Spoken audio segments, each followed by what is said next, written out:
আর শত্রু বিপদে আপনাকে গ্রাস করে রেখেছে, কোনো কাজেই যেন সফলতা নাই, যেটাতে হাত দেন সেটাতেই লস, কোনো কিছুতে আপনার সাফল্য নাই, সন্তান কথা শোনে না, স্ত্রী কথা শোনে না, পরিবার পরিজন নষ্ট হয়ে গিয়েছে, কিভাবে আপনি বাঁচবেন? প্রবাসে আটকা পড়ে গেছেন, আসতেও পারেন না, কোনো কাজও পাচ্ছেন না, আপনি আমলটা করেন।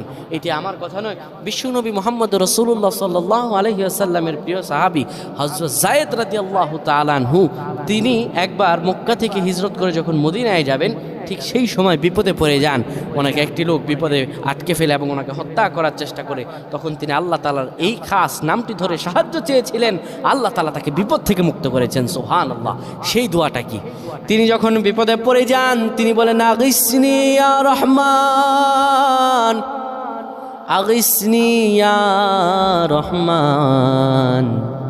অপর এক বর্ণনা এসেছে, আগিসনি ইয়া গিয়াসার রহমান। যখনই বিপদে পড়ে